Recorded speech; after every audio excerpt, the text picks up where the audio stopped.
Recording in progress.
Apakah kampus Anda menghadapi tantangan dalam menarik mahasiswa baru?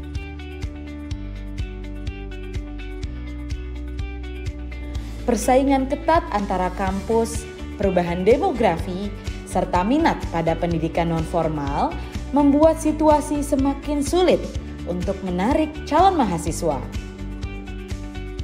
Strategi pemasaran tradisional tidak lagi cukup untuk menarik minat calon mahasiswa.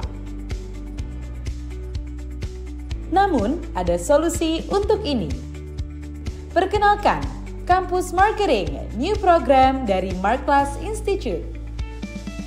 Dengan template marketing khusus, pelatihan strategi digital, dan fokus pada peningkatan cara branding, Kampus Marketing membantu kampus Anda menciptakan pendekatan pemasaran yang efektif. Dari strategi pemasaran offline hingga digital, Anda akan mendapatkan insight terbaik untuk menarik perhatian calon mahasiswa dan membangun branding yang kuat. Bergabunglah bersama kami dan catat tanggal berikut. Maksimalkan potensi kampus Anda. Jadikan kampus Anda pilihan utama bagi mahasiswa baru. Daftar sekarang di Kampus Marketing dan temukan strategi untuk unggul di dunia pendidikan. Scan QR Code untuk bergabung.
Selamat pagi, selamat hari Sabtu, Sobat MI. Kembali lagi bersama saya, Radit, dalam Markus Goes to Campus episode ke-136. Hari ini, saya akan menemani Sobat MI selama sekitar 60 menit ke depan. Dan Markus Goes to Campus hari ini merupakan edisi yang spesial, karena akan memberikan insight seputar upskilling kompetensi keprofesian yang dibutuhkan bagi mahasiswa maupun dosen di perguruan tinggi. Terlebih dahulu, saya akan menyapa Ibu Yusanova Safriti, selaku Deputi CEO Makbes Institute yang akan menjadi host pada acara ini. Untuk Bu Nova, selamat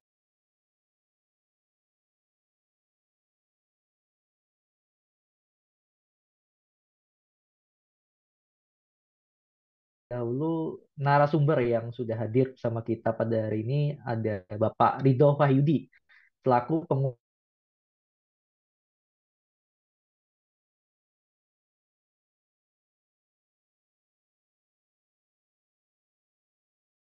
Baik Pak, salam sehat Pak. Oke, baik, Sobat MI. Sebelum kita masuk ke perbincangan selanjutnya, kita saksikan dahulu highlight MGTC episode sebelumnya.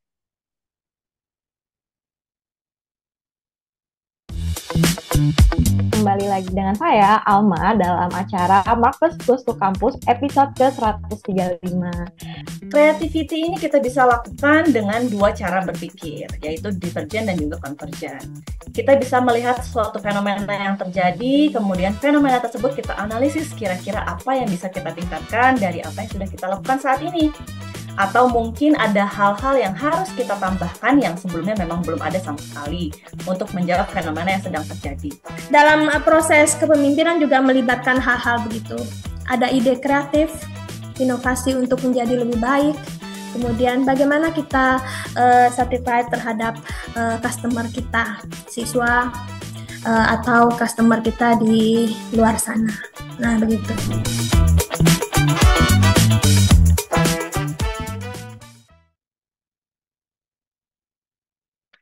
Nah, Sobat MI, kita masuk ke sesi pertama oleh Bu Yosanova Safitri yang akan memaparkan materi insight seputar upskilling kompetensi kepada kita semua.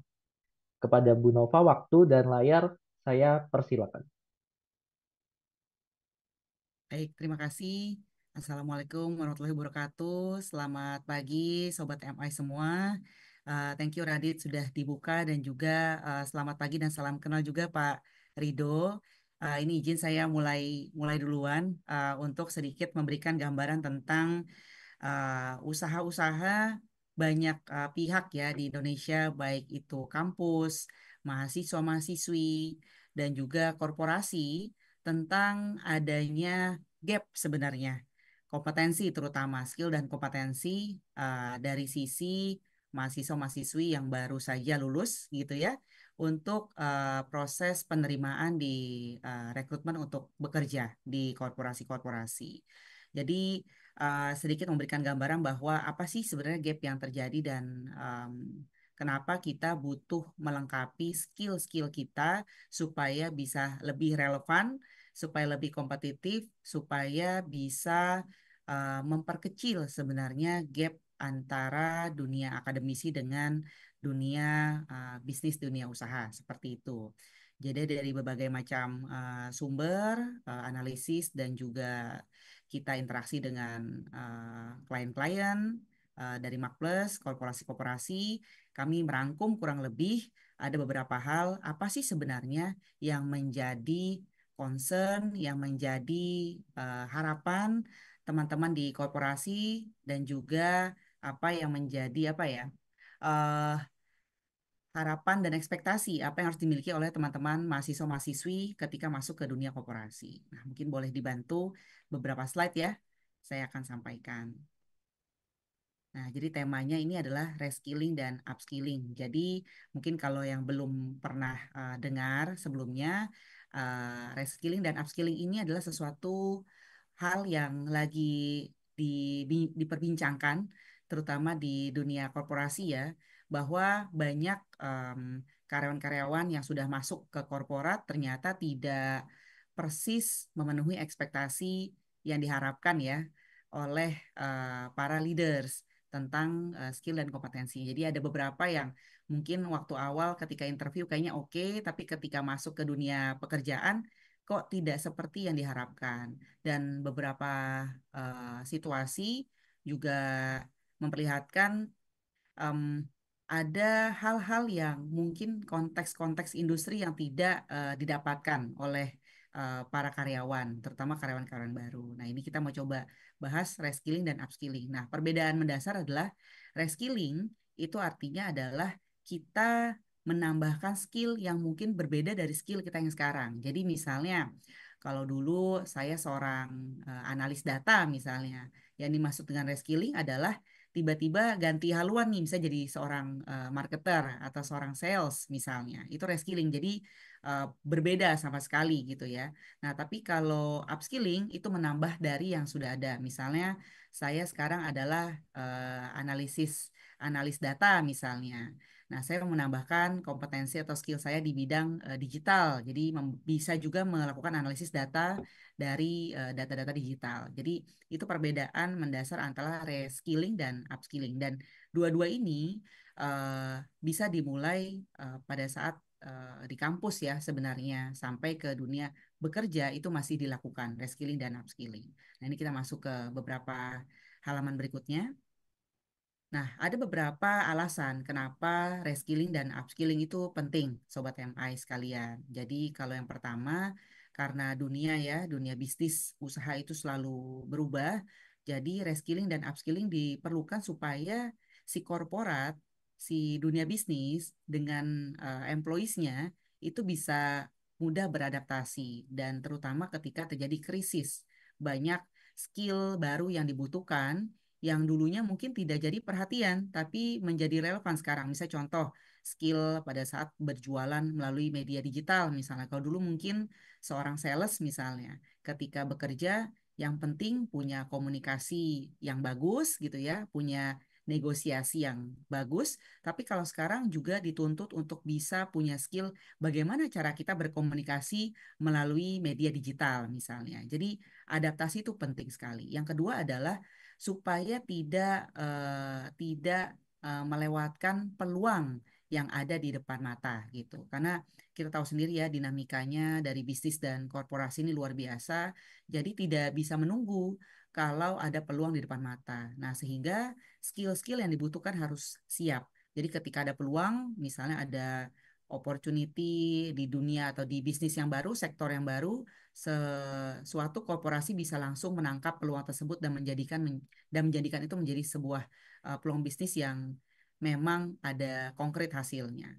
Yang ketiga adalah keseimbangan antara supply dan demand. Nah, kalau sekarang kita nggak bisa lagi uh, bilang, wah ini supply lulusan teknik misalnya. Uh, Banyak ya, padahal kebutuhannya nggak segitu banyak misalnya. Atau lulusan akuntansi misalnya masih under supply misalnya, padahal kebutuhan akuntan tuh banyak sekali. Nah, kita nggak bisa nih sekarang hanya membatasi dari situ, tapi skillnya yang dibahas, misalnya skill data analytics misalnya, wah ini kurang nih skill data analytics, mau dia datang dari apa namanya jurusan teknik, mau dia datang dari jurusan bisnis, itu nggak ada masalah.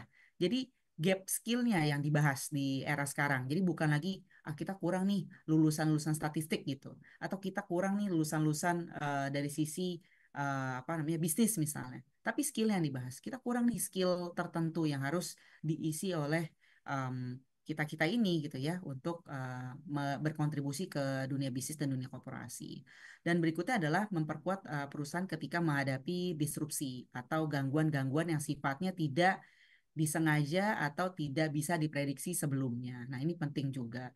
Lalu yang kelima adalah mempercepat jika terjadi shifting kebutuhan kebutuhan employees ya di saat perubahan datang. Nah, kalau kita lihat di sini benang merahnya adalah perubahan dinamika. Jadi reskilling dan upskilling itu diperlukan karena dunia bisnis, dunia usaha, dunia apa namanya korporasi itu berubahnya cepat sekali. Jadi semakin cepat berubah, maka reskilling dan upskilling perlu semakin cepat juga dimiliki. Itu benang merahnya. Oke, nah selanjutnya di slide berikutnya. Nah, di slide berikutnya, kalau kita perhatikan lebih jauh ya, reskilling dan upskilling ini sudah banyak dilakukan pastinya oleh berbagai macam pihak ya, baik itu di akademisi maupun di dunia bisnis dan korporasi. Jadi ini contoh beberapa saja, misalnya di perusahaan seperti AT&T ya, telco company dia, telekomunikasi, sudah mulai berkolaborasi dengan edukasi online gitu, untuk menawarkan pembelajaran yang sifatnya lebih personalized. Karena kita tahu kalau sekarang kita mau belajar sesuatu nggak mesti di kelas, di waktu, dan di tempat yang sama.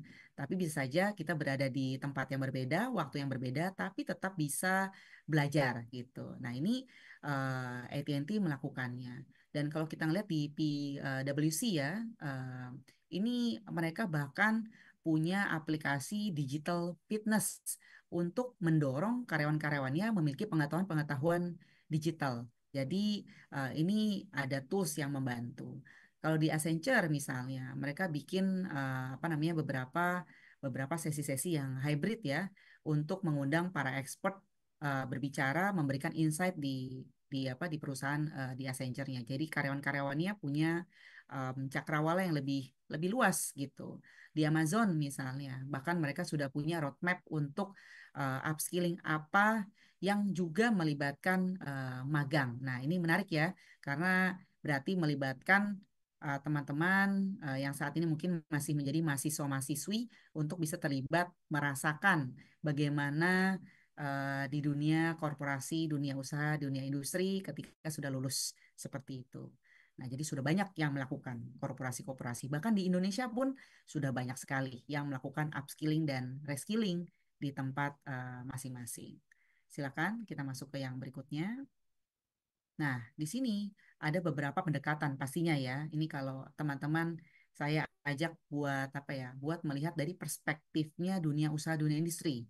Jadi kalau misalnya di korporasi, teman-teman sekalian, ketika kita mau menentukan reskilling dan upskilling apa, itu tidak apa ya, tidak langsung seketika saja, tapi punya planning. Nah, biasanya ada tiga pendekatan. Pendekatan yang pertama adalah reaktif. Contoh seperti ini.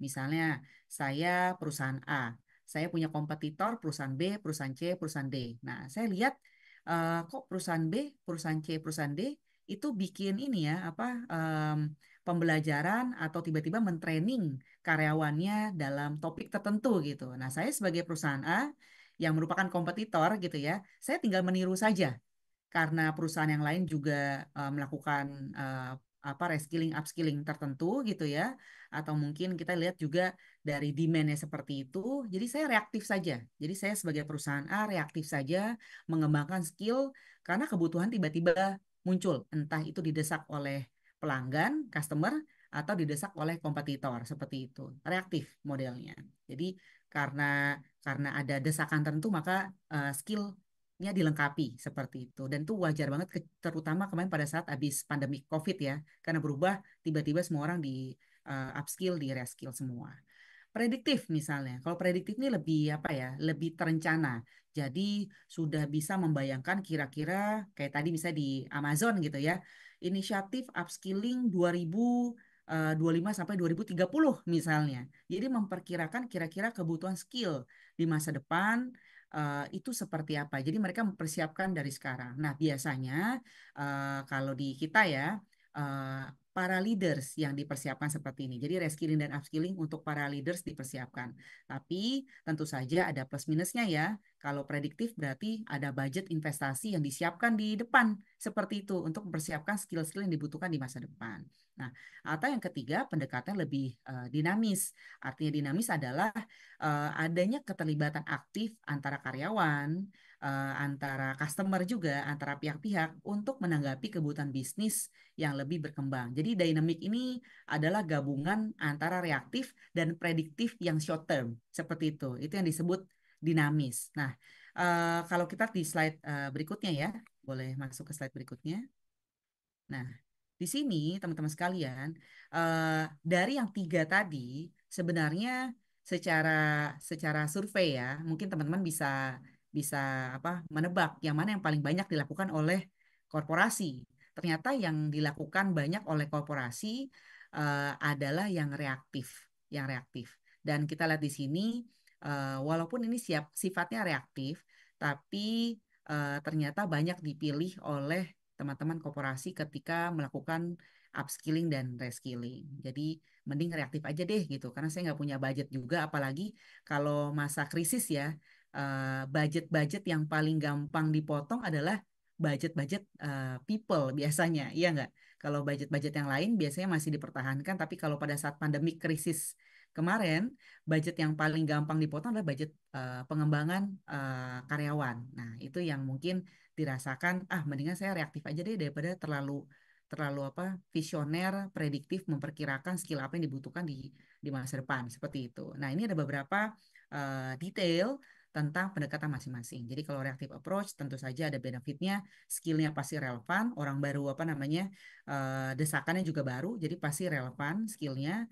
Terus investasinya juga lebih murah pastinya, karena tidak invest yang berlebihan, yang sesuai kadarnya, dan juga lebih cepat dalam mengambil keputusan. Tapi beberapa downsides-nya ya, drawbacks-nya, misalnya masa depan belum tentu lebih relevan karena fokus di masa ini gitu ya. Dan ketika nanti ada perubahan disruption yang tiba-tiba mendadak datang, tidak cukup skillnya karena tidak dipersiapkan dari jauh-jauh hari dan sulit bersaing dengan kompetitor jika terlambat mengembangkan skill yang baru. Nah, biasanya perusahaan-perusahaan yang melakukan pendekatan reaktif ini adalah perusahaan-perusahaan yang memang sifatnya atau siklusnya lebih short term biasanya. Contohnya misalnya perusahaan yang B2C gitu ya, distribusi misalnya. Mungkin lebih cocok pendekatan yang reaktif. Tapi kalau perusahaan-perusahaan yang mungkin lebih B2B misalnya, lebih punya establishment atau jumlah karyawan yang begitu banyak, nah mungkin tidak begitu cocok untuk yang reaktif. Jadi reaktif itu yang ada apa cepat gitu ya. Bahkan kalau perlu kita mengambil sumber karyawan dari tempat lain seperti itu. Nah, berikutnya adalah yang prediktif. Oh, ini ada beberapa contoh ya. Misalnya di Ducati, misalnya mereka model pendekatannya adalah reaktif, terutama dari hal desain, dari hal creativity, bentuknya lebih reaktif. Boleh masuk ke yang berikutnya. Nah, yang berikutnya adalah predictive approach. Namanya juga prediktif ya, melihat masa depan. Jadi benefitnya pastinya lebih relevan, lebih sustainable, selangkah lebih maju dibandingkan yang lain. Tapi ada beberapa kerugiannya. Kalau misalnya skill yang di upskill dan di reskill itu salah, jadinya investasinya pasti sia-sia gitu. Banyak sekali ini yang terjadi karena tidak bisa memprediksi skill masa depannya, skill yang salah yang diinvest, maka jadinya investasinya sia-sia. Dan biasanya ini butuh analitik yang lebih mendalam. Nah, modelnya predictive approach ini biasanya dilakukan oleh perusahaan-perusahaan yang memang market leader. Jadi kalau teman-teman lihat yang reaktif tadi lebih ke perusahaan-perusahaan yang mungkin lebih startup, lebih kecil atau lebih lebih banyak pemainnya di sana. Nah, kalau prediktif biasanya dilakukan oleh perusahaan-perusahaan yang top 3 lah ya di market. Jadi mereka sudah punya divisi khusus untuk analytics dari sisi people, udah bisa trend juga, dan biasanya menjadi top of mind untuk mahasiswa-mahasiswi yang mau bekerja gitu ya, sehingga mereka datanya itu lengkap. Nah, ketika datanya lengkap, bisa memprediksi kira-kira skill apa yang dibutuhkan, maka predictive approach ini menjadi pilihan yang perlu dilakukan, terutama untuk market leader sebenarnya. Jadi melihat masa depan, karena dia adalah trendsetternya. Nah, selanjutnya adalah contohnya ya. Nah, misalnya Tesla melakukan investasi yang besar-besaran di mahasiswa-mahasiswi ya, dengan nama ini ada satu programnya namanya Tesla Start. Jadi sebagai pelatihan intensif sebenarnya untuk membekali individu yang bahkan bukan hanya datang dari kampus ya, tapi juga dari yang lebih kampus yang bukan hanya non vokasi tapi juga yang vokasi juga seperti itu. Jadi ada hands-on learning experience-nya. Kita masuk lagi ke yang berikutnya. Ini yang ketiga. Ini contoh videonya, silakan.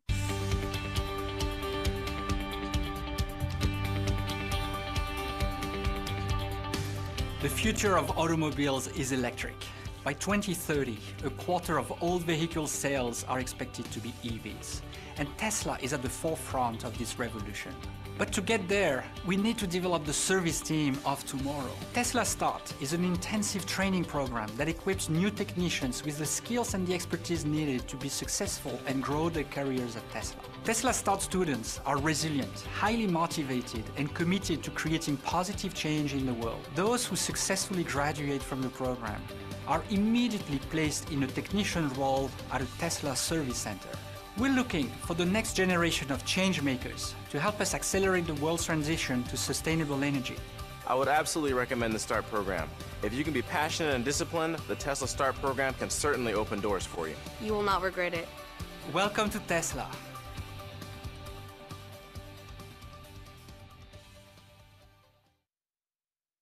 Ya, baik itu yang dilakukan Tesla ya di Tesla Start. Tapi memang ini menarik juga karena Tesla saat ini udah dari sisi produksi ya udah kalah sama BYD gitu. Jadi orang sekarang udah nggak ngomongin banyak Tesla nih. Sekarang banyak orang ngomongin BYD. Mungkin kita bisa kapan-kapan bahas case-nya BYD ya. Kalau nggak salah BYD juga bisa jadi case untuk teman-teman apa namanya ikuti juga gitu ya di beberapa sesi yang dilakukan oleh Mark Plus Institute juga kalau nggak salah Raditya juga gitu untuk ngelit apa case case apa learningnya. Oke, kita masuk lagi yang berikutnya. Ini adalah pendekatan yang ketiga, yaitu dynamic approach. Nah, kalau dynamic approach tentu saja ya, jadi harus jadi culture. Learning itu adalah culture. Jadi perusahaan-perusahaan yang memang sudah memiliki budaya belajar itu biasanya lebih mudah melakukan pendekatan yang lebih dinamis karena terbiasa. Misalnya di luar ada apa, sudah dapat sense-nya. Kira-kira kayaknya skill ini kita perlu tambahkan deh. Kira-kira skill ini kita perlu tambahkan deh. Jadi benefitnya tentu saja bisa lebih cepat, lebih relevan, dan ini yang menjadi kunci ya, harus punya continuous learning culture. Karena ada keterlibatan aktif dari karyawan secara langsung. Dan tentu saja ini ada negativity-nya ya, jadi harus membutuhkan keaktifan, kerjasama, dan komitmen. Investasinya pasti juga tidak sedikit, dan perlu dimasukkan KPI dan follow up yang jelas. Jadi kalau misalnya tipe karyawan ini bukan berada di culture yang inovatif, yang learning culture-nya bagus, pasti pasif semua. Jadi percuma dynamic approach-nya tidak bisa dilakukan. Biasanya perusahaan-perusahaan seperti ini justru yang berada di middle nih biasanya. Jadi kalau yang dynamic ini biasanya perusahaan-perusahaan yang mungkin dari startup mau naik menjadi perusahaan yang lebih established, biasanya mereka lebih pendekatan dynamic approach. Kalau perusahaan yang tadi lebih besar gitu ya, market leader biasanya lebih prediktif dia. Tapi kalau yang mungkin masih kecil dan mungkin apa cycle-nya lebih pendek, lebih banyak pakai yang reaktif. Jadi yang lebih cepat seperti itu. Nah, ini ada contohnya, silakan.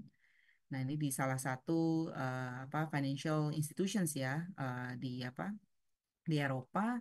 Jadi memang kolaborasi antara business leaders, partner, dan juga HR spesialis ini intens sekali dalam menentukan kira-kira skill apa yang dibutuhkan saat ini seperti itu. Jadi mindsetnya tetap saat ini lebih short term, tidak prediktif seperti pendekatan yang kedua tadi, tapi melibatkan aktif berbagai stakeholder seperti itu. Boleh slide berikutnya. Nah, karena kita tahu ya bahwa di sini comparison-nya ya yang paling bagus tentu saja dynamic approach ya. Tapi kalau dibandingkan antara reaktif dan prediktif ternyata lebih lebih impactful yang reaktif. Jadi kalau zaman sekarang terlalu prediktif juga kurang bagus ya sobat MI sekalian gitu ya. Kalau terlalu jauh mikirnya kurang bagus gitu. Jadi kita harus bisa lebih imbang, lebih lebih short term. Karena sekarang korporasi, dunia bisnis, dunia usaha selalu mikirnya quick wins-nya apa gitu. Dan untuk mendapatkan quick wins tersebut, skill apa yang harus kita lengkapi seperti itu. Oke. Nah, ini ada beberapa hal ya, next slide-nya.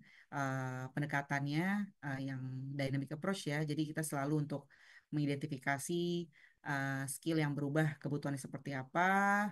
Lalu kita juga harus jumpstart skill development. Maksudnya jumpstart adalah kita harus mempercepat. Biasanya ada winning agents gitu atau change agents yang menjadi task force di tiap-tiap divisi untuk mempercepat skill ini diserap oleh banyak orang.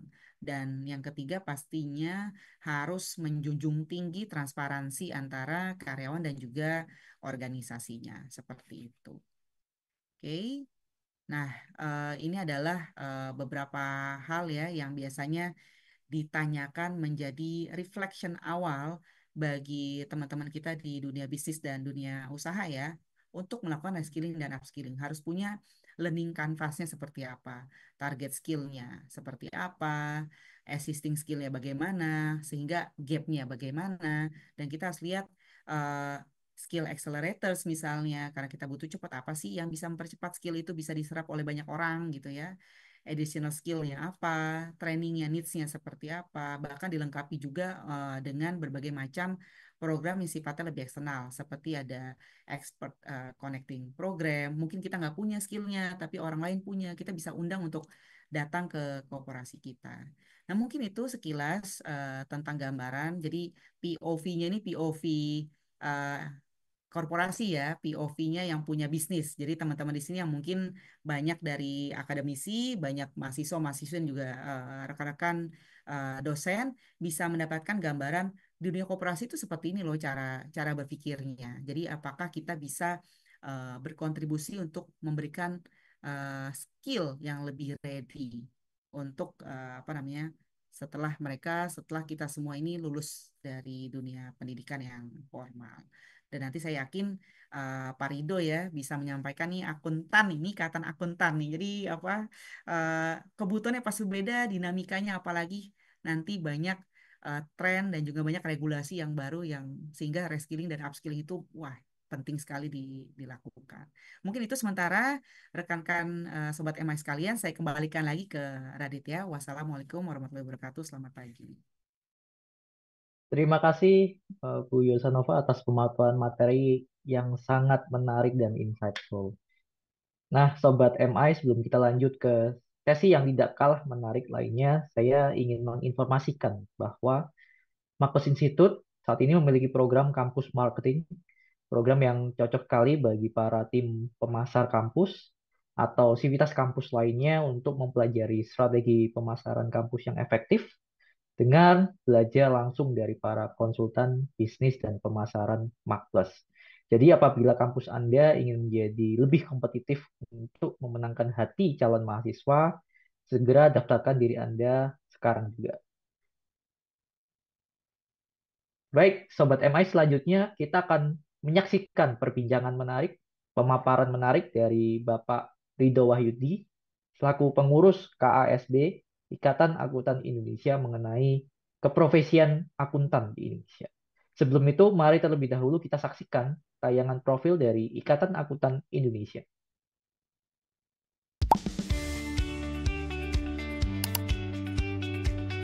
Apakah kampus Anda menghadapi tantangan dalam menarik mahasiswa baru?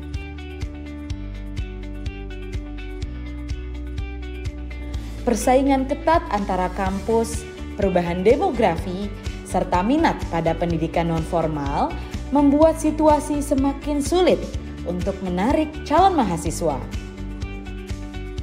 Strategi pemasaran tradisional tidak lagi cukup untuk menarik minat calon mahasiswa. Namun, ada solusi untuk ini. Perkenalkan, Kampus Marketing, new program dari Markclass Institute. Dengan template marketing khusus, pelatihan strategi digital, dan fokus pada peningkatan cara branding, Kampus Marketing membantu kampus Anda menciptakan pendekatan pemasaran yang efektif. Dari strategi pemasaran offline hingga digital, Anda akan mendapatkan insight terbaik untuk menarik perhatian calon mahasiswa dan membangun branding yang kuat. Bergabunglah bersama kami dan catat tanggal berikut. Maksimalkan potensi kampus Anda. Jadikan kampus Anda pilihan utama bagi mahasiswa baru. Daftar sekarang di Kampus Marketing dan temukan strategi untuk unggul di dunia pendidikan. Scan QR Code untuk bergabung.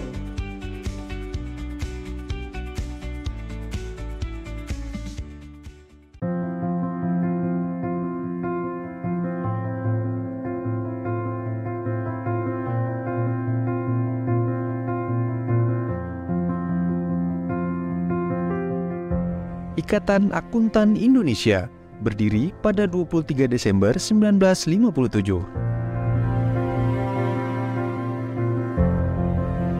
Akuntan Muda Tanah Air mengambil prakarsa pendirian IAI, dipimpin oleh Profesor Sumarjo Citro Sidoyo.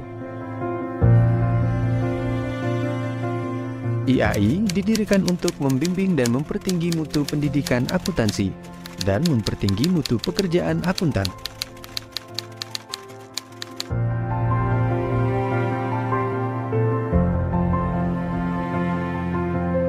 Sejak itu, IAI berkembang menjadi organisasi profesi akuntan yang turut mewarnai sejarah perekonomian Indonesia.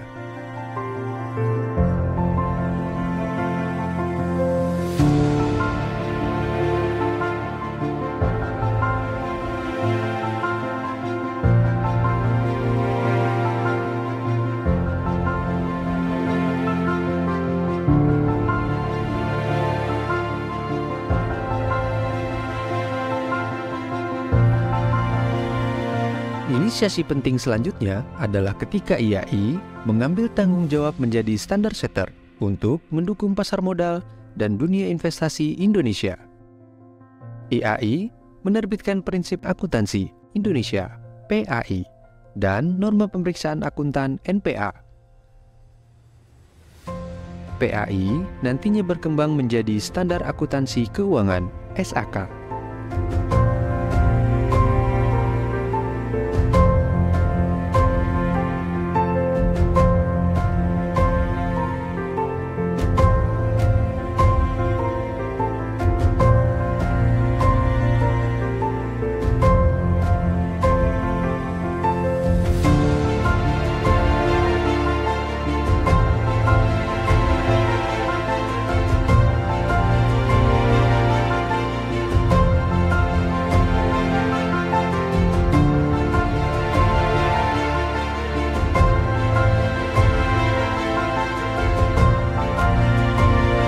IAI terus tumbuh menjadi pengawal transparansi dan akuntabilitas perekonomian Indonesia.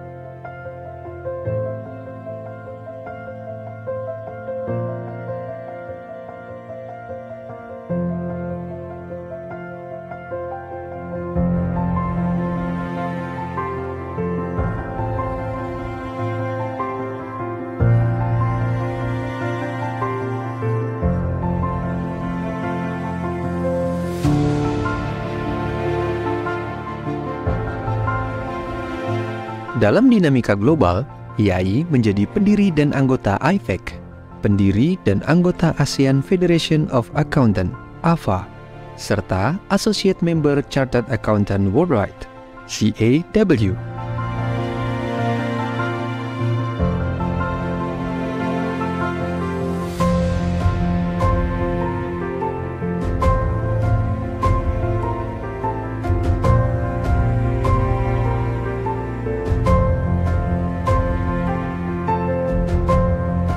Di masa kini, tidak bisa dibantahkan, IAI berperan di hampir semua sektor perekonomian. DPN periode 2022-2026 akan meneruskan estafet kepemimpinan profesi menuju IAI bersatu bersama menciptakan peluang meraih kesuksesan.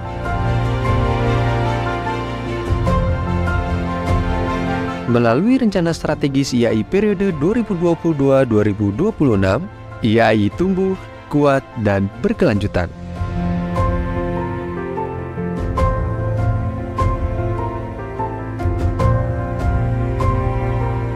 Rencana strategi IAI terdiri dari 4 pilar. Pilar 1, memperkuat transformasi profesi akuntansi melalui peningkatan kuantitas dan kualitas akuntan Indonesia yang memiliki kompetensi, kredibilitas, serta mematuhi regulasi, kode etik, dan standar profesi. Pilar 2, meningkatkan kepercayaan publik kepada profesi akuntansi sebagai pemimpin dalam pengembangan ekosistem keuangan dan keberlanjutan. Pilar 3, memperkuat perlindungan hukum dan praktik keprofesian akuntan di berbagai sektor di era keberlanjutan. Pilar 4. Meningkatkan tata kelola organisasi IAI dan memperluas kerjasama dengan pemangku kepentingan profesi akuntansi.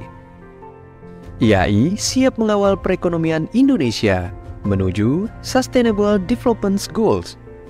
IAI tumbuh, kuat, dan berkelanjutan.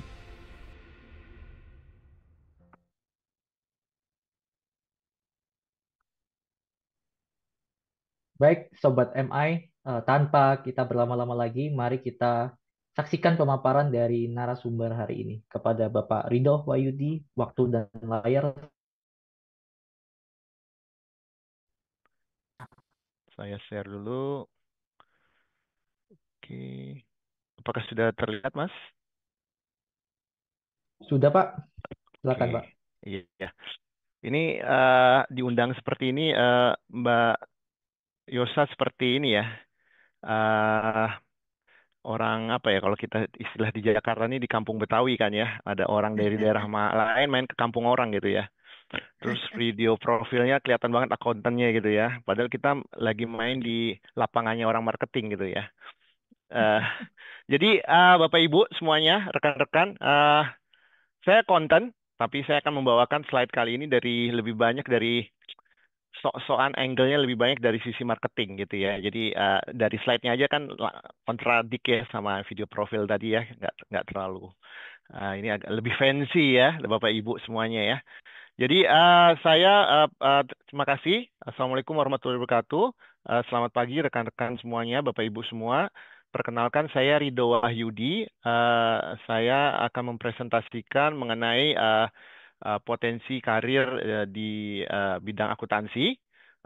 Saya mewakili Ikatan Akuntan Indonesia. Saya salah satu pengurusnya, di mana saya bergerak di divisi KASB, Bapak Ibu. Jadi kompartemen akuntan sektor bisnis. Nah, kalau sektor bisnis ini maksudnya praktisi, Bapak Ibu ya. Jadi saya yang mempraktekkan ilmu akuntansi, ya, bukan yang membuat buku-buku tebal yang ada di video profil tadi. Jadi jangan takut Bapak Ibu, saya tidak akan menjelaskan halaman per halaman buku-buku yang tadi kami show. Di sini sebelum mulai saya juga mau terima kasih ke Pak Jack Musri ya, Bu.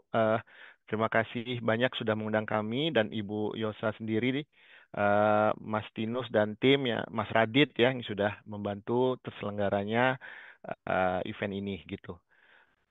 Oke, terima kasih. Terus ini judulnya juga seperti iklan ya, kayak Counting on a Bright Future, Why Accounting is the Career for You. Nah, ya, ini agak langka Bapak Ibu kalau nanya ke real akuntan dia nggak kepikir bahasa-bahasa kayak gini gitu ya. Biasanya bahasanya straightforward aja, better career for the future udah. Tapi karena ada marketing, saya main di rumahnya orang-orang marketing, jadi saya tambahin depan, tengah dan belakangnya. Ya. Oke. Saya sendiri sebagai pengurus ya, tapi di sesi ini saya lebih banyak akan menceritakan perjalanan karir saya di dunia akuntansi ya, karena saya ingin meng-attract Bapak Ibu untuk menjadi akuntan atau untuk mengerti dunia akuntansi. Jadi saya akan di slide-slide berikutnya itu akan lebih banyak menceritakan perjalanan saya lebih banyak mengenai potensi-potensi atau peluang-peluang yang ada di dunia akuntansi dan dengan menggunakan contoh kasus di saya pribadi. Jadi saya perkenalan ulang lagi, nama lengkap saya Ridho Wahyudi, biasa dipanggil Ridho. Jabatan saya saat ini Capital Market Manager atau orang biasa nyebutnya Investor Relation. Saya sarjana ekonomi dari UI, S2 saya dari Prasetya Mulia. Karena anggota IAI, saya memegang sertifikasi Chartered Accountant dari IAI. Saya juga memegang sertifikasi Certified Management Accountant dari US ITSMA. Terus saya juga melengkapi dengan saya baru lulus level 1 untuk Chartered Financial Analyst ya. Kemudian pengalaman kerja saya sendiri 23 tahun Bapak Ibu ya. Jadi malang melintang di dunia akuntansi Bu Yosa. Jadi saya udah biasa menghadapi yang namanya reskilling dan upskilling gitu ya. Itu that's real things ya. That's real things ya Bapak. Saya dari awalnya saya originally accountant. Saya pekerjaan pertama saya auditor di Deloitte ya. Jadi saya ngambil mata kuliah International Accounting waktu itu di kantor Deloitte. Turn out kasih formulir untuk bekerja di situ gitu. Jadi saya sebelum lulus sudah bekerja gitu. Sebenarnya saya nggak tahu kenapa saya harus ngisi formulir. Ternyata itu adalah aplikasi untuk bergabung sebagai auditor ya.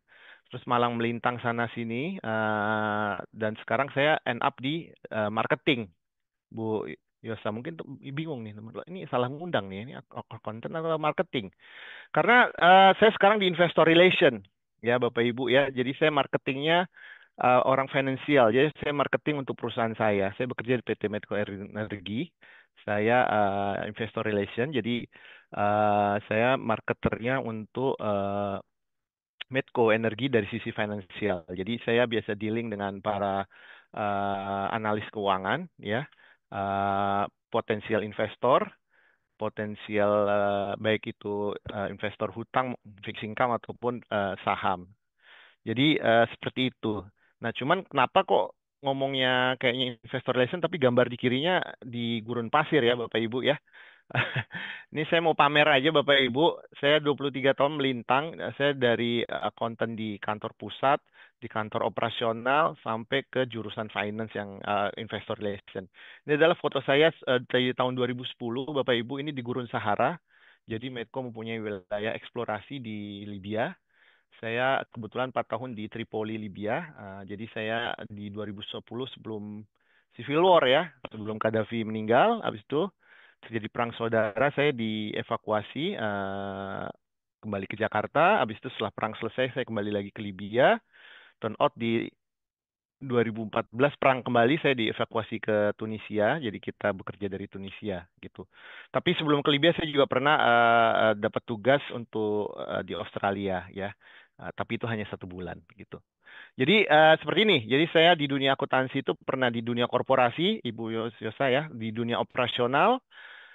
Jadi ya udah satu-satunya fungsi finance yang belum pernah saya sentuh adalah treasury, jujur ke Bapak Ibu semua. Jadi nanti tolong pertanyaan jangan mengenai treasury ya. Tapi selain treasury, insya Allah saya bisa jawab. Kemudian voluntary activity saya aktif di praktisi mengajar. Saya nggak tahu apa teman-teman pernah mendengar. Ini adalah program dari Depdiknas ya, di mana universitas bekerja sama dengan para praktisi ya. Jadi saya semuanya lewat Zoom, makanya saya bisa mengajar. Alhamdulillah saya pernah mengajar di di Jember, Universitas Jember. Ngajarinya malah ngajarin engineer nih. Itu ngajarin petroleum economics ya. Kemudian saya yang paling lama saya mengajarnya di IPB, mengajar cost accounting, manajemen accounting dan corporate finance. Kemudian juga ada di Hayam Huruk dan lain-lainnya. Jadi ini profil saya, Bapak Ibu. Ini supaya Bapak Ibu tahu bahwa akuntan itu bisa jadi apa aja gitu ya. Mulainya dari akuntansi, tapi ujungnya bisa kemana-mana gitu ya. Sampai saya bosan juga di dunia finance gitu ya. Nanti kita akan lihat gitu ya. Oke, saya ingin membawa Bapak Ibu mengerti kenapa akuntan itu diperlukan ya. Oke, saya lanjut ke next slide. Oke, sebelum apa sih accountant myths ya? Persepsi orang mengenai akuntan tuh apa ya? Tentu Bapak Ibu punya banyak persepsi mengenai akuntan ya. Tapi yang paling saya dengar ya Bapak Ibu ya, akuntan itu kalau Bapak Ibu ketemu atau kalau teman-teman mahasiswa-mahasiswi ketemu rekan-rekan dari kampus akuntansi itu biasanya muka-mukanya pada muka serius gitu ya. Mukanya serius gitu ya.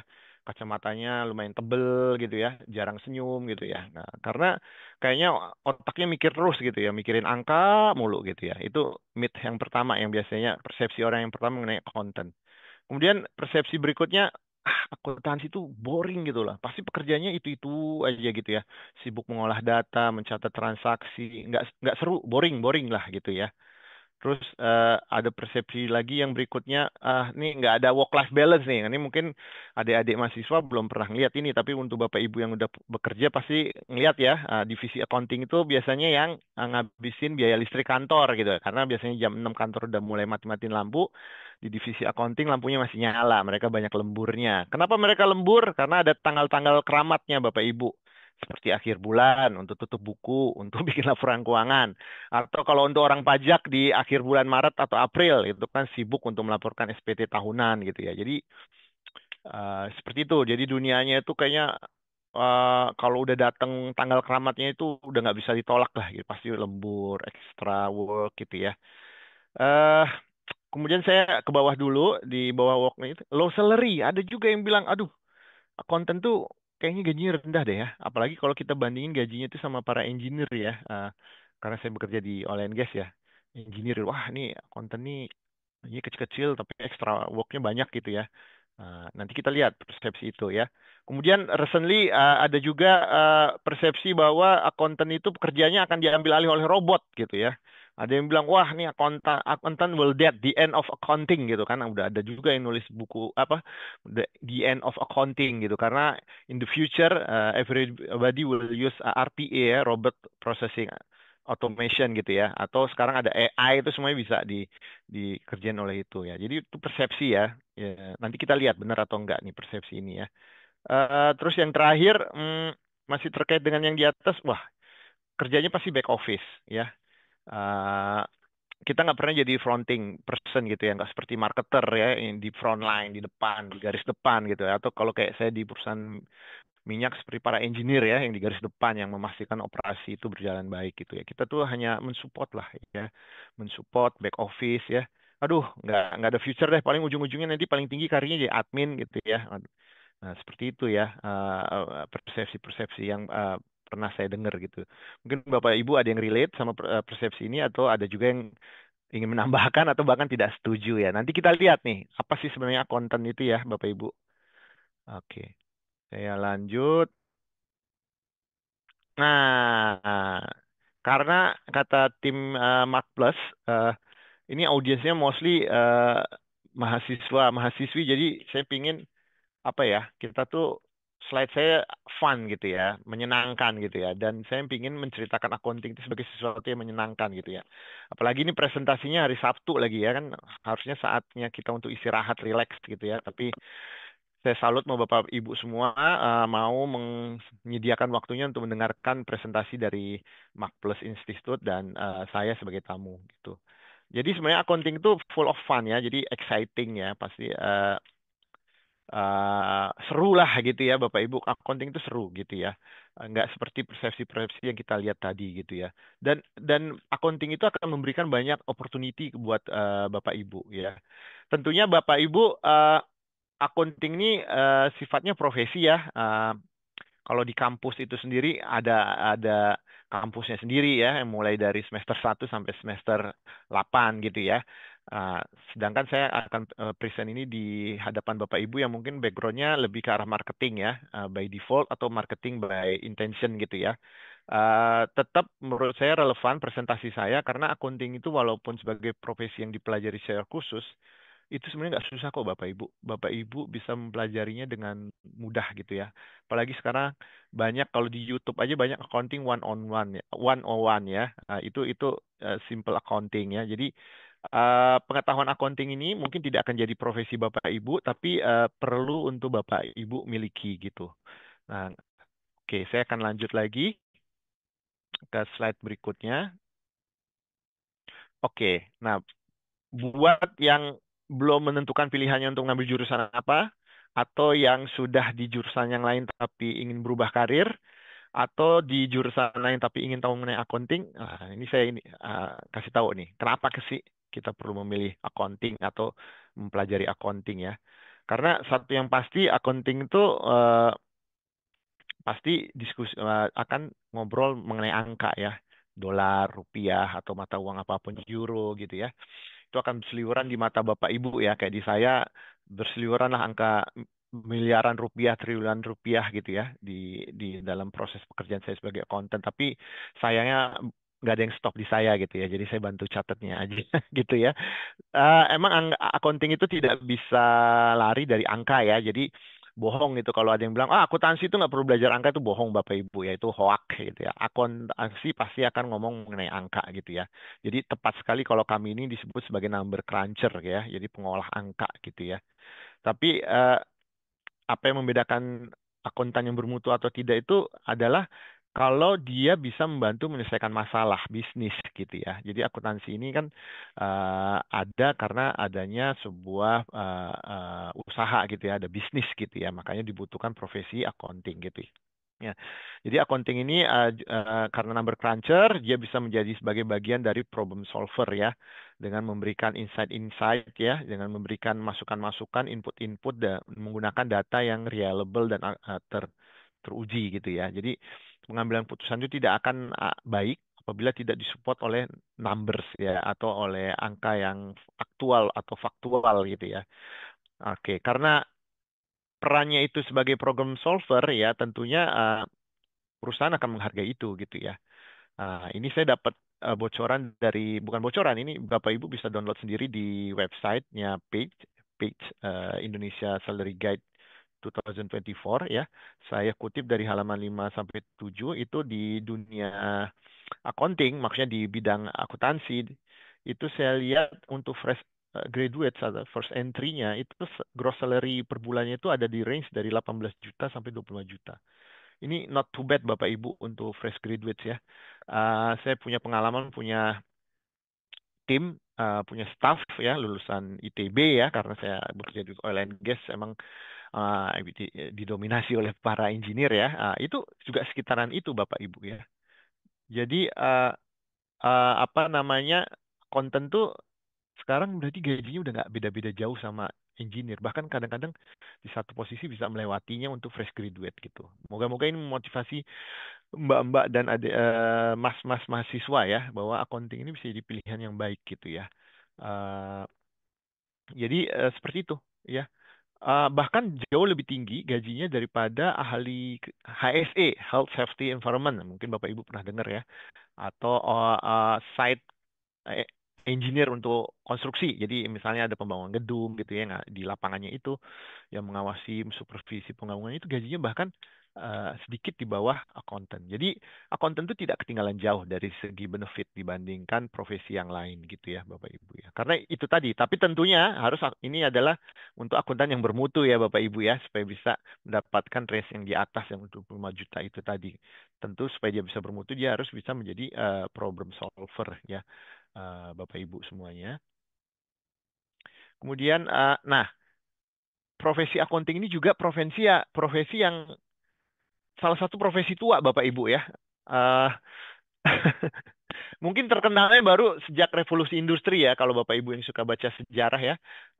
Sejak revolusi industri, bisnis itu menjadi semakin terkorporasi gitu ya. Jadi ada bisnis yang strukturnya itu pasti ada bagian keuangan, ada bagian operasi, ada bagian marketing, ada human capital ya. Itu kan sejak revolusi industri ya. Nah, dan accounting itu selalu ada. Bahkan kalau kita sejarahnya sendiri, dunia akuntansi ini yang teridentifikasikan itu udah ada dari abad ke-15 ya. Mungkin Bapak Ibu bisa browsing nama seperti Luca Pacioli, ini orang Italia yang memperkenalkan double entry system ya. Ya mungkin no idea Bapak Ibu sekarang apa sih namanya double entry. Double entry itu adalah debit kredit Bapak Ibu. Debit kredit itu beliau yang menemukan. Sebenarnya hanya menemukan sistemasinya aja. Karena sebenarnya konsep accounting itu mundur lagi bisa ditrace bahkan sampai ke abad ke-8 ya. Buat kita yang Muslim, kita orang Islam yang memiliki kitab suci Al-Quran, Bapak Ibu mungkin jangan heran. Ayat Al-Quran yang paling panjang itu adalah ayat mengenai hutang piutang gitu ya, di Al-Baqarah 282 ya. Nah, jadi itu bukan salah satu, itu ayat terpanjang. Di situ menunjukkan pentingnya melakukan pencatatan, ya kan? Pencatatan yang identik dengan akuntansi ya. Jadi di mana hutang dan piutang itu harus tercatat, harus ada saksi, harus ada kepercayaan antara parties ya, antara yang memberi hutang dan memberi piutang ya, harus didasarkan pencatatan, harus berdasarkan bukti, itu ada di dalam Al-Quran. Jadi itu abad ke-8. Itu saya yakin Al-Quran mengangkat itu karena sebelumnya sudah ada praktek sebelumnya. Jadi accounting ini adalah profesi yang tertua gitu ya. Saya yakin sama tuanya dengan profesinya marketing ya, Mas Randi ya. Jadi kita ini sama-sama profesi yang tertua gitu ya. Cuman yang satu ngomongin masa lalu, accounting, kalau marketing kan membicarakan masa depan ya. Jadi lebih cuman berbeda angle aja, tapi kita sama-sama bergerak di profesi yang tertua Bapak Ibu ya. Dan profesi ini akan relevan Bapak Ibu ya. Tadi kan Bapak Ibu mungkin ada persepsi, wah accounting ini akan digantikan robot ya, karena sekarang semuanya serba diotomatiskan kan gitu ya. Karena software semakin advance gitu ya. Kenyataannya tidak begitu Bapak Ibu. Sekarang itu kita hidup di dunia big data ya. Zaman dulu 20 tahun yang lalu saya baru lulus itu dunia saya belum kena waktu lulus belum ada Google ya. Itu hidup tuh susah kalau mau nyari referensi itu ya kalau mau nyari referensi, mau nyari mengenai informasi saya harus datengin koran Kompas, Republika, saya masuk ke database-nya. Nah, kalau sekarang enggak, semuanya ada at your finger kan ya. Ada Google ya, not to mention Bing Chat atau Chat GPT ya, AI ya sekarang ya. Kita tuh data tuh sekarang berlebih-lebihan gitu ya. Big data, I think bukan big data, more than big data ya. Udah terlalu banyak. Nah, disitulah muncul peran accounting ya. Akuntan ini adalah sebagai sebagai gatekeeper buat perusahaan, dialah yang akan memilih-milih, memilah-milah informasi sehingga bisa dilakukan pencatatan akuntansi ya atas transaksi yang terjadi sehingga ujungnya nanti perusahaan itu akan memiliki laporan keuangan. Jadi outputnya pekerjaan accounting itu adalah laporan keuangan. Tidak hanya sebenarnya kalau di dunia nyata tidak hanya laporan keuangan yang berbagai macam report itu kita akan hasilkan ya. Jadi accounting itu sendiri sebenarnya udah makanya ada dua istilah di accountant yaitu financial accountant atau management accountant. Kalau financial accountant memang dedicated untuk menghasilkan financial accounting financial statement, tapi kalau management accountant ya dia menghasilkan financial statement, dia juga menghasilkan operational report gitu ya, menggabungkan itu ya. Seperti itu. Jadi selama manusia harus mencatatkan transaksinya, selama itu juga profesi accounting yang akan dibutuhkan. Jadi job security-nya oke banget Bapak Ibu ya, karena selalu dibutuhkan. Insya Allah pekerjaan ini akan selalu relevan dan selalu dibutuhkan. Ya. Oke, saya lanjut. Nah, ini kan. Nah, kalau persepsi orang bahwa accounting itu number, ya bener banget ya. Kita number cruncher, tapi kita making fun with the numbers ya, Bapak Ibu ya. Karena akuntansi itu unik nih Bapak Ibu ya. Kalau Bapak Ibu ke kampus saja, ke universitas ya, accounting itu kan sebenarnya bagian dari fakultas ekonomi ya. Dan fakultas ekonomi itu adalah social science knowledge gitu ya. Jadi ini adalah accounting tapi bagian dari social science. Di mana accounting itu sendiri mostly isinya adalah mengenai numbers ya. Di mana numbers yang biasa orang kenal adalah bagian dari ilmu pasti, ilmu yang terkait engineering atau matematik ya. Tapi ini unik gitu. Jadi orang yang berkutat dengan matematik ya, numbers, tapi ada di dalam social science universitas faculty gitu ya. Nah, ini menarik gitu ya. Jadi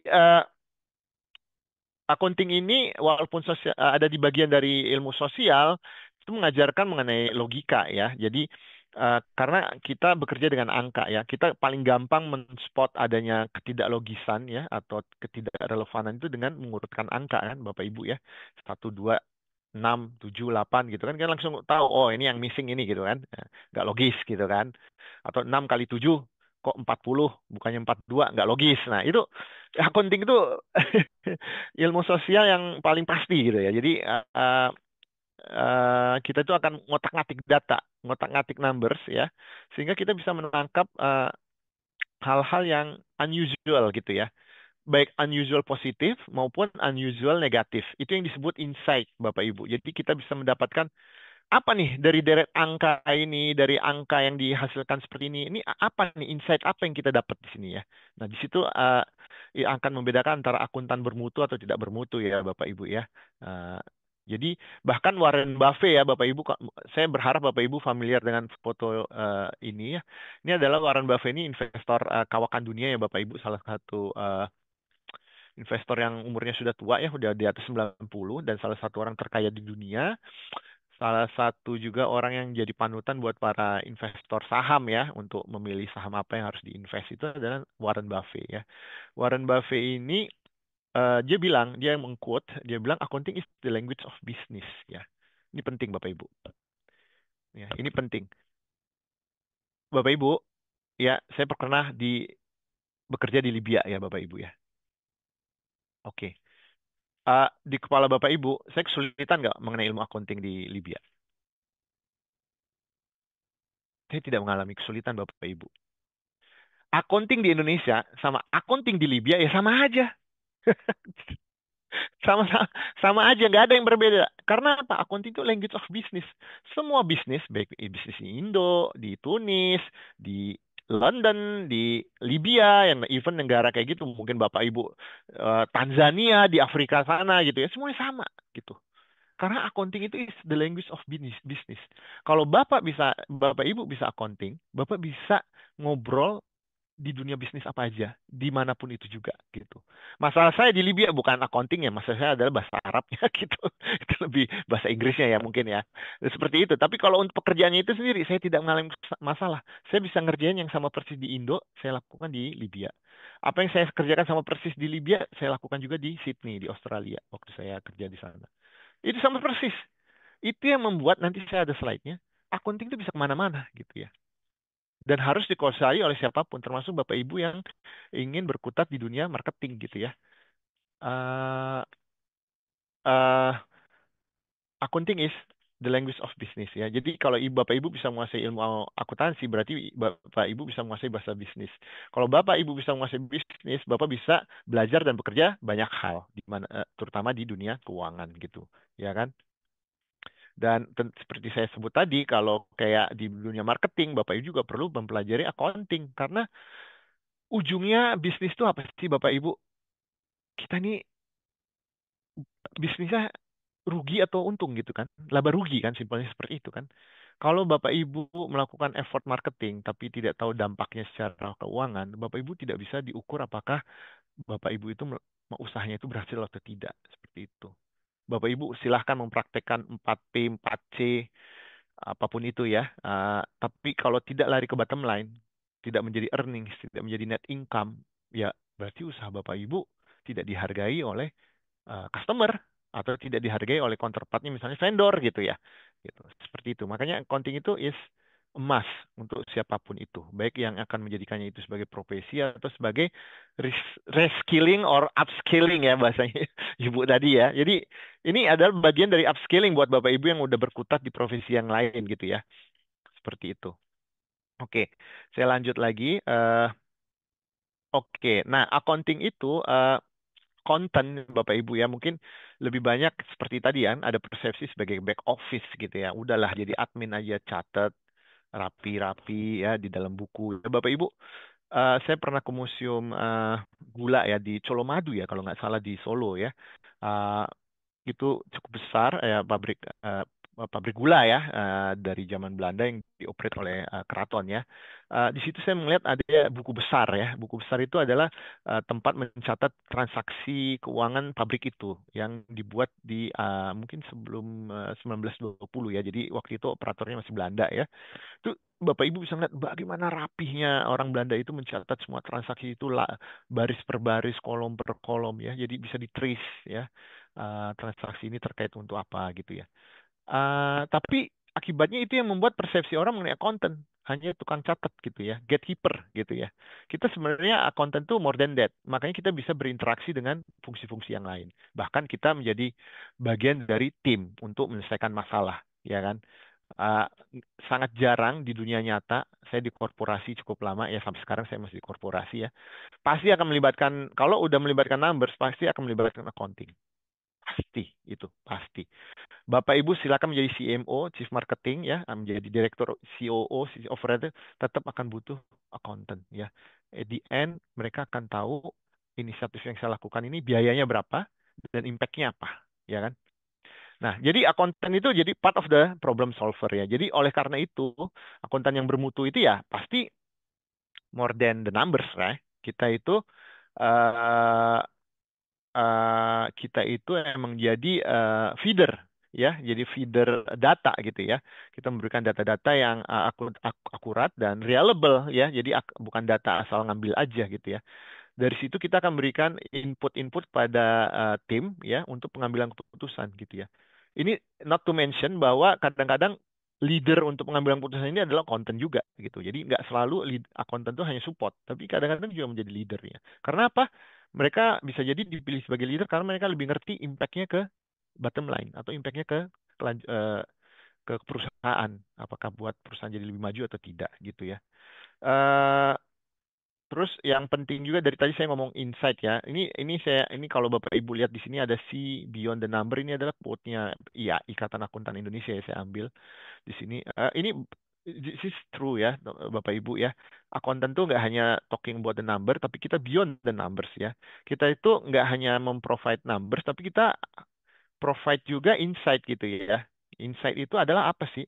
Insight itu adalah input-input yang sangat bermanfaat dalam pengambilan keputusan. Insight itu bisa terbentuk Bapak Ibu dari pengetahuan akuntannya itu sendiri ya, dari pola pikirnya, analytical thinkingnya, dan kemudian dari pengalamannya, intuisinya gitu Bapak Ibu ya. Nah, akuntan itu misalnya aja kita kalau punya case study marketing cost ya Bapak Ibu ya. Ini dari zaman saya waktu di FEUI, saya salah satu penggemar Mark Plus lah ya. Saya tahun 2000 ya, waktu itu Pak Hermawan cukup aktif nulis buku ya. Itu Bapak Ibu waktu saya kuliah itu saya sering lihat perdebatan antara marketer dengan accountant gitu ya. Karena apa? Karena dua-duanya merasa benar dan tapi dua-duanya tidak ketemu titik temu gitu ya. Marketing itu akan melakukan marketing campaign ya. Dia akan melakukan marketing campaign, dia perlu membuat booth, pameran di sana, pameran di sini gitu ya. Costly ya, harus spend segini, di TV iklan segini banyak, di radio zaman dulu, newspaper berapa. Tapi accounting, kalau kalian kan marketer ini ketemu accounting yang seperti katak dalam tempurung gitu ya, itu mereka akan lihat, oh kok costly sekali campaign kamu gitu ya.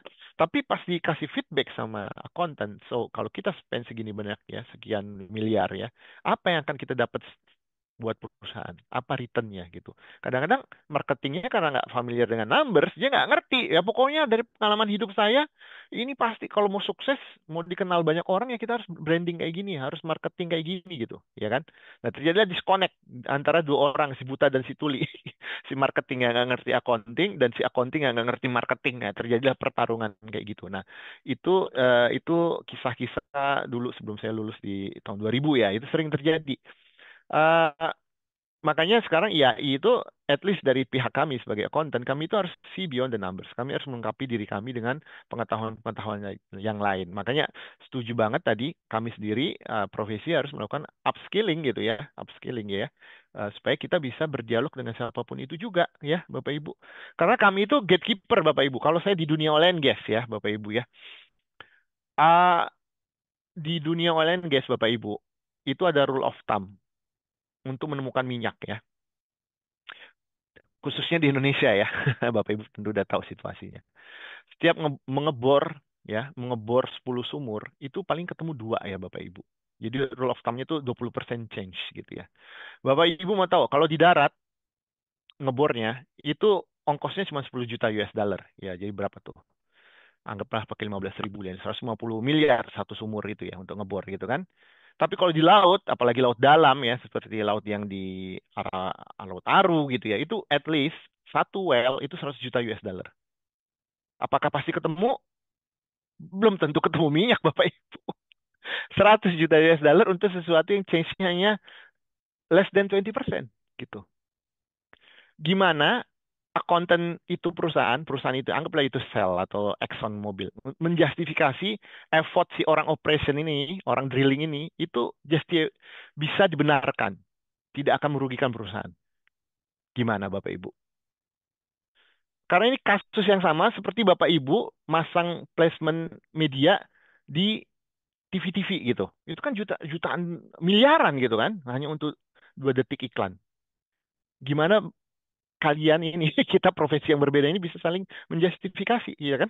Nah, disitulah makanya kalau kami dari sisi kami konten, kami sekarang melakukan upscaling ya. Jadi kami see beyond the numbers ya. Oke, seperti itu.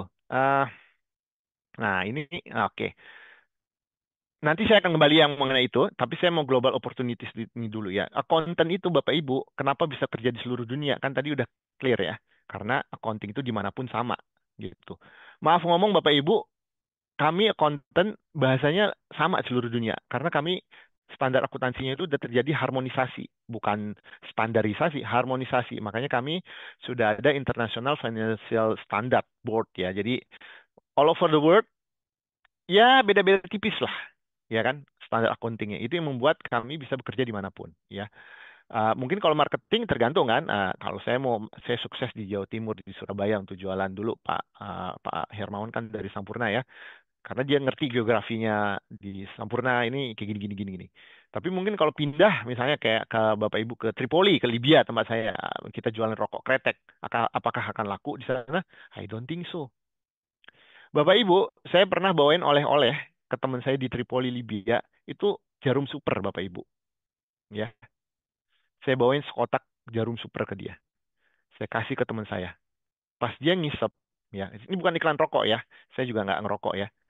Dia bilang, ini udah kayak narkotik buat mereka. Mereka ketakutan gitu.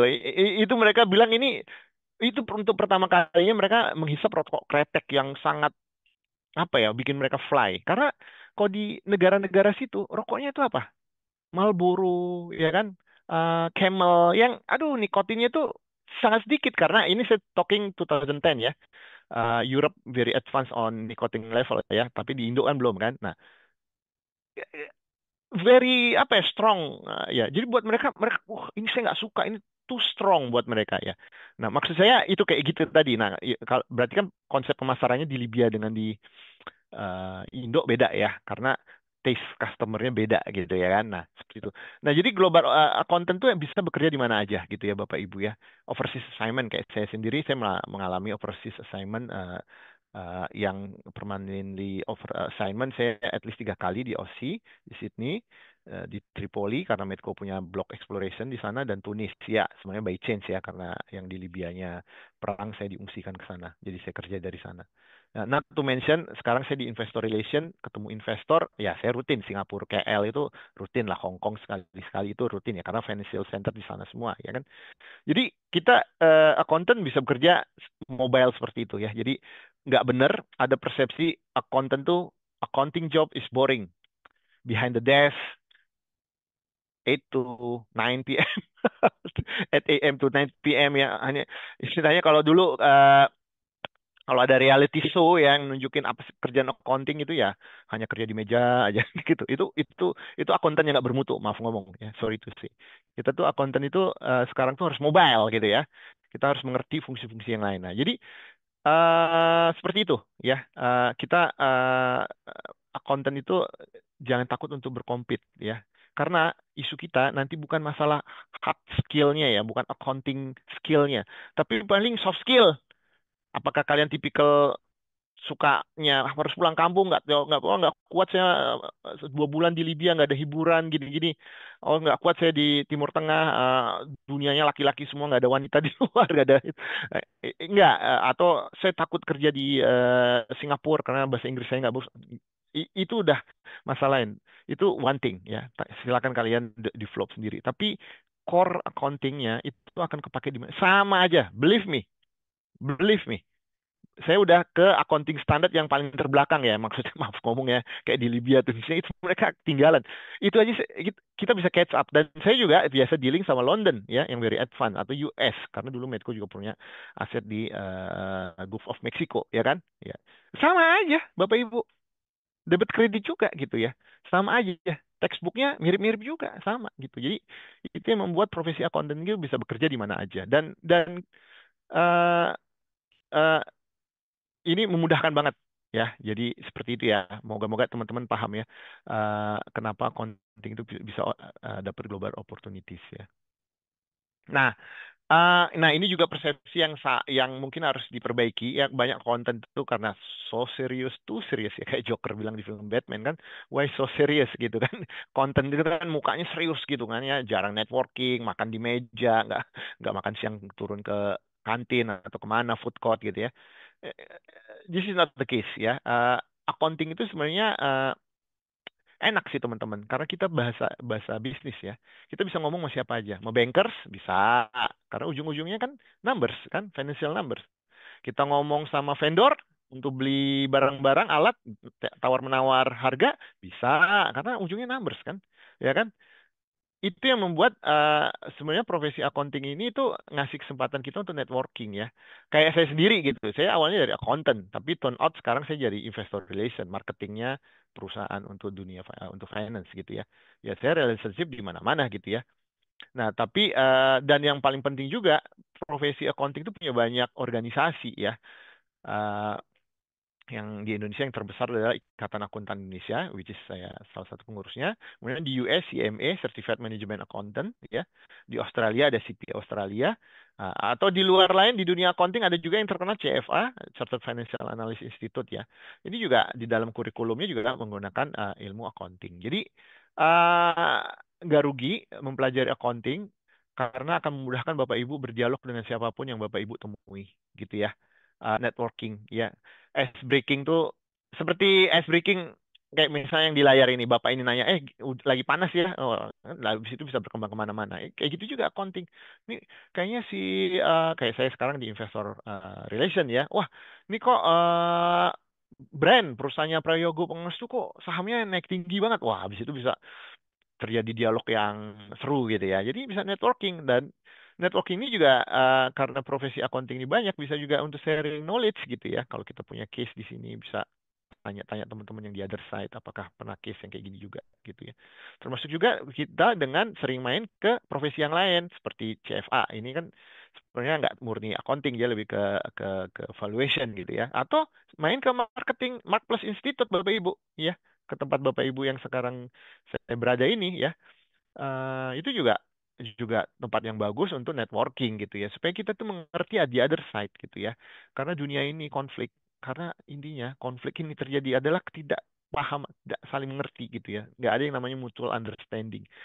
One set mikir versi dia, yang one set versi makanya networking ya, networking itu penting ya. Makanya saya dari IAI numpang main di platformnya Mark Plus ini, thank you banget. Juga ada peran dari Pak Jack ya, mengundang kami ke sini mungkin untuk ngasih pemaparan apa sih accountant itu gitu. Oke, saya lanjut lagi. Ya, di profesi accountant kita juga bisa diverse career path ya.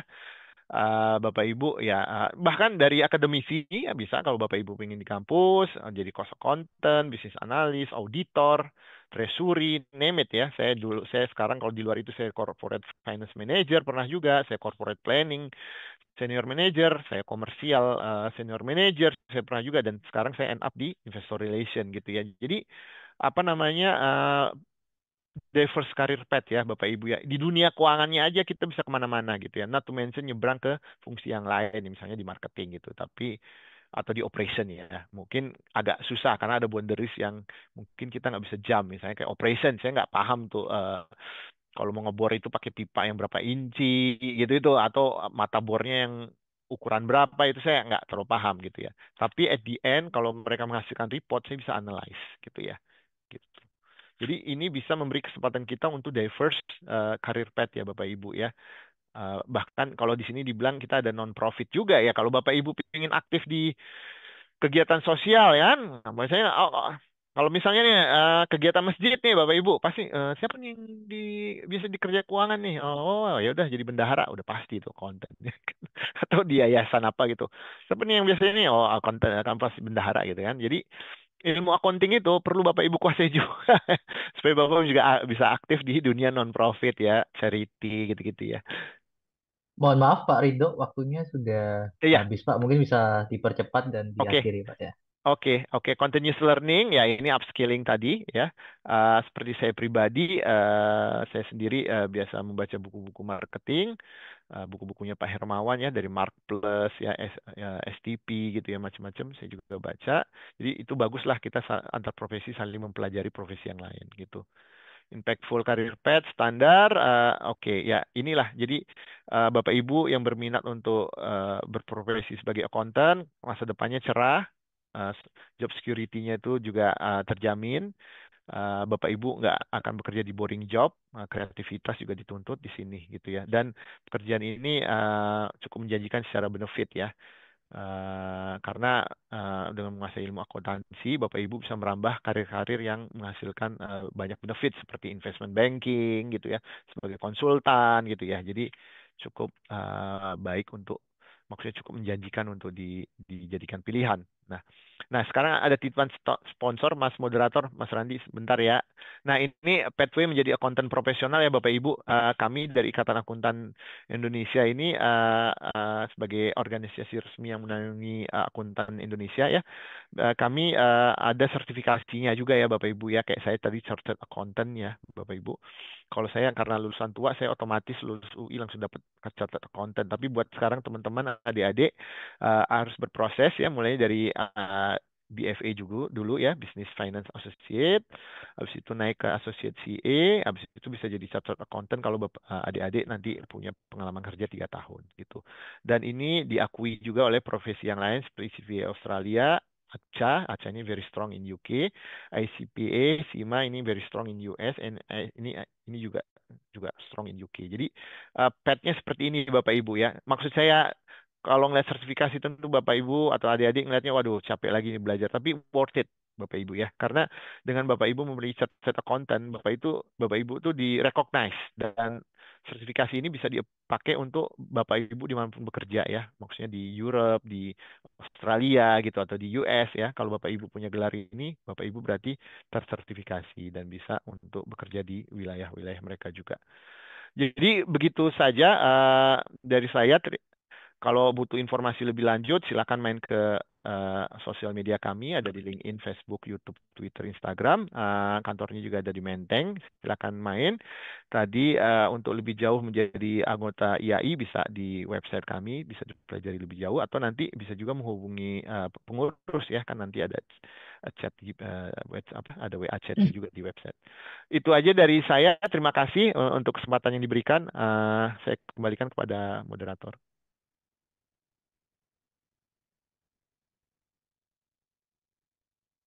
Baik, terima kasih Bapak Rido atas pemaparannya terkait profesi akuntan ya. Jadi tadi banyak memberikan optimisme dan semangat ya untuk profesi akuntan ya. Ternyata menarik juga dari sisi em, kerja, dan kemudian dari sisi apa namanya, tadi juga beberapa mitos-mitos sudah dibahas, dibusting seperti itu. Nah, Sobat MI jangan beranjak dulu, karena setelah ini kita akan memasuki sesi tanya jawab bersama narasumber dan juga host yang telah menemani pagi kali ini. Namun sebelum itu, saya ingin menginformasikan mengenai informasi yang sangat menarik tentunya, terkait ELI Global Virtual Case Method and Experiential Learning Program yang merupakan international program dari Education bekerjasama dengan Mark Plus Institute. Dibawakan langsung dengan para akademis senior dari universitas terbaik di dunia, diantaranya dari Harvard Business School, Babson College, Stanford University, dan Kellogg School of Management. Program ini ditujukan untuk para akademisi, pendidik, pelatih, dan fasilitator. Waktu mulai di hari Minggu, Sabtu 15 sampai 21 Desember 2024. Tunggu apa lagi? Ayo join Sobat MI dan daftar di link yang sudah kami sharingkan di chat Zoom. Baik, Bapak Ibu, kita memasuki di sesi Q&A dengan host dan juga para narasumber kita. Sebelum itu saya izin untuk mengundang kembali Ibu Yasona Fasafriti dan Pak Rido Wahyudi ke layar. Oke, karena waktunya terbatas, jadi akan ada 2 pertanyaan ya untuk masing-masing. Total 2 pertanyaan, satu untuk Ibu Yusanova dan satu untuk Pak Rido ya. Untuk Ibu Yusanova dulu ya mungkin ya. Pertanyaan pertama dari Bapak Lutfi. Pertanyaannya adalah, yang pertama, reskilling dengan cara training itu apakah dilakukan secara berkala atau periodik? Kemudian upskilling sesuai dengan kebutuhan. Apakah upskilling dilakukan sesuai dengan kebutuhan perubahan? Mohon penjelasan apakah benar pemikirannya seperti itu. Mungkin boleh dibantu dulu Ibu Yusanova menjawab. Baik, terima kasih. Terima kasih nih Pak Lutfi, nih Sobat MI veteran juga nih Pak Lutfi, apa kabar Pak? Tadi juga thank you banget Pak Rido sharingnya Pak. Jadi pengen ini ya Pak ya, belajar akuntansi lebih dalam begitu. Oke, nah betul sekali Pak Lutfi bahwa memang ketika kita mau melakukan reskilling dan upskilling, itu sebenarnya tujuannya apa sih? Tujuannya kan ingin supaya kita sesuai ya dengan kebutuhan seperti itu. Cuma sekarang karena apa ya, data sudah di mana-mana, dinamikanya itu bisa kita tebak. Nah, sehingga disarankan secara periodik itu dicek dan bahkan mungkin skill-skillnya itu dilengkapi secara periodik. Dan sebenarnya untuk kita melengkapi sebuah skill kan pastinya tidak bisa dalam satu kali waktu.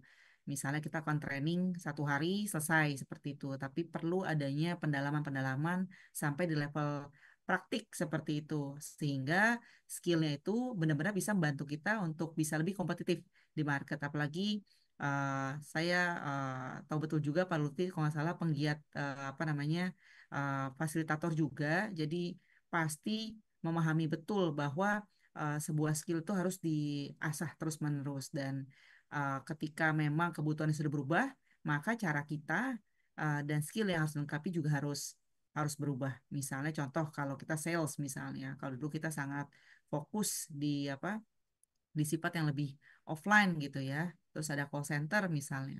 Maka saat ini perlu dilengkapi juga bagaimana komunikasi interaksinya di media digital. Jadi bentuknya bisa upskilling seperti itu. Mungkin itu saja, Radit.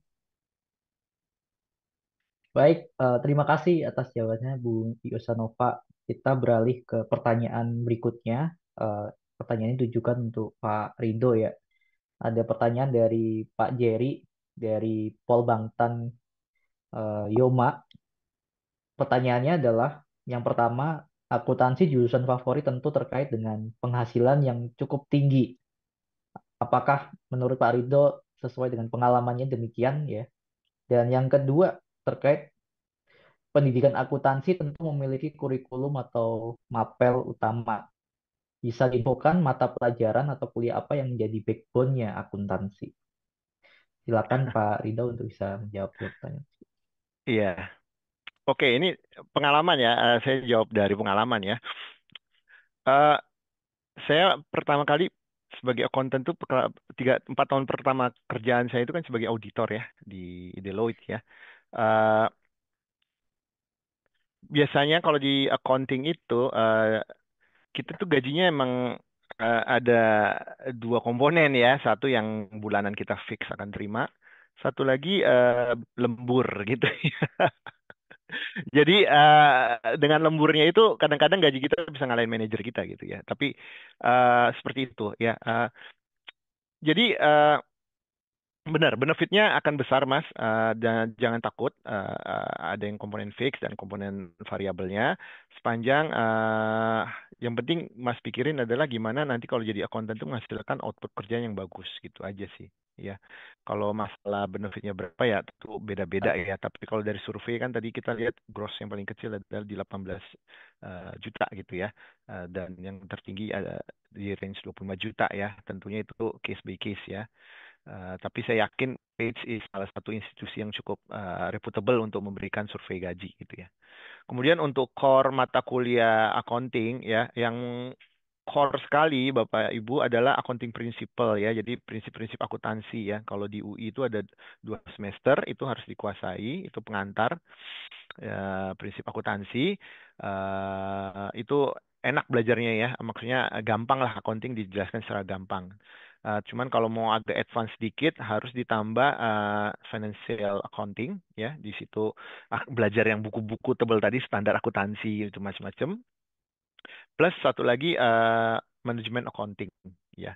Eh, 3 mata kuliah core ini yang Bapak Ibu harus kuasai at least untuk menguasai ilmu akuntansi gitu. Kalau more than that itu additional knowledge lah buat Bapak Ibu semuanya. Itu Mas Radit dari saya. Baik, terima kasih Pak Rido, terima kasih Bu Yusuneva atas jawaban dan tanggapan dari pertanyaan para peserta. Ya, karena sudah terdapat keterbatasan waktu, mohon maaf, berakhir pula perjumpaan kita dalam program Makpes Gustu Kampus episode kali ini. Terima kasih saya ucapkan kembali kepada Pak Rido Wayudi selaku pengurus KASB Ikatan Akuntan Indonesia dan juga Ibu Yosanova selaku Deputi CEO Makpes Institute. Nah, Sobat MI jangan lupa untuk follow akun Instagram @makplusinstitute dan @makplusevents untuk mendapatkan informasi menarik terkait program dan event dari Makplus. Dan dimohon bagi peserta untuk mengisi daftar hadir untuk mendapatkan e-certificate. Jangan lupa saksikan terus Makpus Goes to Campus setiap hari Sabtu pukul 10 waktu Indonesia Barat. Dan Sobat MI, dengan berakhirnya sesi MGTC kita pada hari ini, saya Radit pamit undur diri dan sampai jumpa minggu depan. Happy weekend semuanya.